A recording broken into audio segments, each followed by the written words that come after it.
Liverpool line up €50 million move for Ronald. Arroyo. Liverpool are weighing up a €50 million approach for Ronald Arroyo.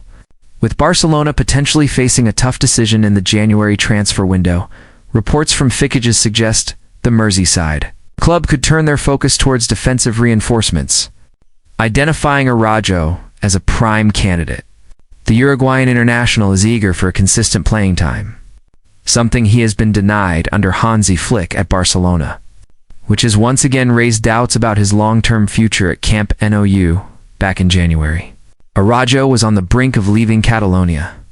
With Juventus edging closer to securing his services, that move collapsed when Barcelona convinced him to commit to a fresh contract running until 2031, seemingly closing the chapter on transfer talk. However, despite that long-term deal, Araujo's role has diminished. Flick has preferred to field Poku Barsi and Inigo Martinez, leaving the 26-year-old frustrated on the bench. Even though he started the first couple of games this season, he soon found himself sidelined again. With Martinez now in Saudi Arabia with Al Nassr, the expectation was that Araujo would step back into the fold. But his situation remains uncertain. As a result, rumors over a potential departure have resurfaced. With multiple Premier League outfits circling, Liverpool are the latest to be strongly linked. Although Chelsea previously looked at him when Levi Colwill's injury threatened to derail their defensive options, Tottenham have also been mentioned. But Liverpool's interest is seen as the most concrete Jurgen Klopp's side have been tracking. Mark Guéhi of Crystal Palace is their main defensive target.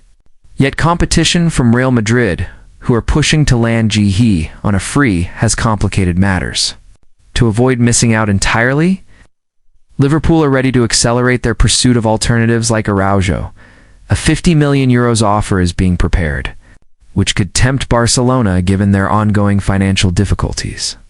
Even if Liverpool succeed, Araujo would still face the challenge of dislodging Virgil van Dijk and Ibrahima Konate, who remains Slot's preferred centre-back pairing. Gary Neville on Liverpool's title charge away from transfer speculation.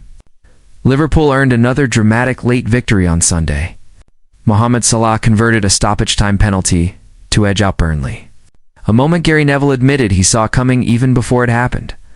Speaking on his Sky Sports podcast, the former Manchester United defender revealed he left the Turf Moor broadcast gantry early to cover the Manchester Derby at the Etihad. As he stepped out of the lift there, a City fan informed him Liverpool had just scored. Neville compared Liverpool's late goal habit to title-winning sides of the past. "It reminds me of when we United had that aura, or when City have it now," he said. Teams that go on to lift the Premier League usually find a way to win in the dying minutes. Liverpool's knack for late drama has been a theme this season. Federico Chiesa delivered against Bournemouth. Rio Ngumoha struck versus Newcastle United, and Dominic Szoboszlai netted a late winner against Arsenal. Salah's penalty at Burnley was just the latest chapter.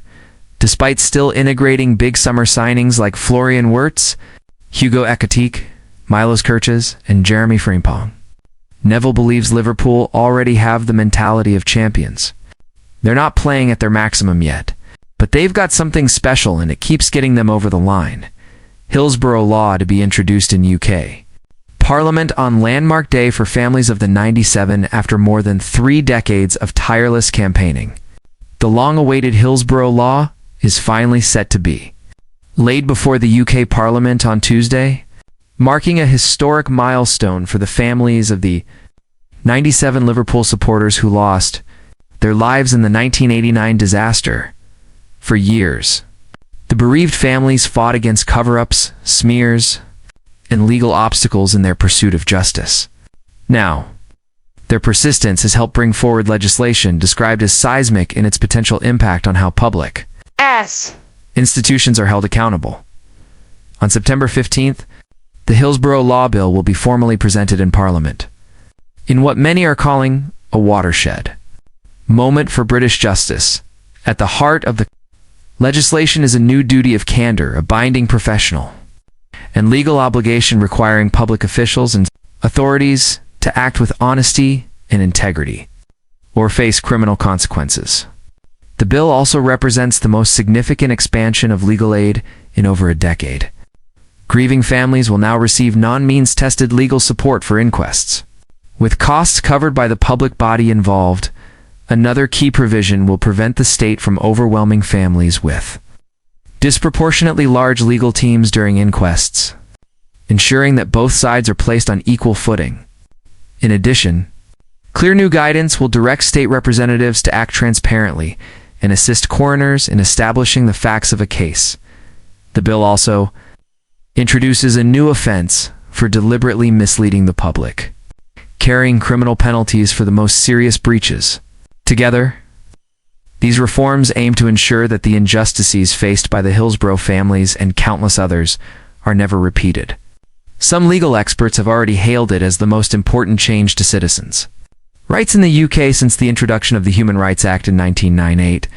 The Hillsborough tragedy on April 15, 1989, saw 97 Liverpool fans unlawfully killed in a crush during an FA Cup semi-final against Nottingham Forest at Sheffield Wednesday's Hillsborough Stadium. Families endured years of lies and false allegations directed at their loved ones. It was only after decades of campaigning that fresh inquests finally overturned the original accidental death verdict, confirming unlawful killing. Yet despite that breakthrough, no individual has ever been held criminally accountable. The trial of match commander David Duckenfield collapsed in 2021, leaving families without the closure they had long sought, by enshrining the Hillsborough law into statute. However, families believe they are leaving behind a lasting legacy, one that will change how the justice system treats ordinary people when institutions fail. The bill has received widespread support beyond the Hillsborough campaigners. Survivors and families affected by other major scandals and tragedies, including the Post Office Horizon scandal, the Grenfell Tower fire, the infected blood scandal, and nuclear test veterans have all called for such legislation. On the eve of the bill's introduction, families met with Deputy Prime Minister and Justice Secretary David Lammy. On Tuesday, several are expected to meet with Prime Minister Sir Keir Starmer before attending the Commons to witness the bill's presentation, who pledged to introduce a Hillsborough law while opposition leader first made that promise after meeting Margaret Aspinall, whose 18th son James died in the disaster at the Labour Party conference in Liverpool in 2022. That commitment was later written into Labour's election-winning manifesto and reaffirmed at subsequent party conferences, although Starmer had hoped to pass the law by April this year to coincide with the disaster's anniversary. Negotiations with campaigners over the finer details delayed the process until last week.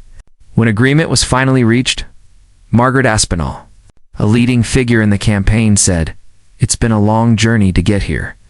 I am so thankful to the Prime Minister for keeping his word. This campaign wasn't only about us,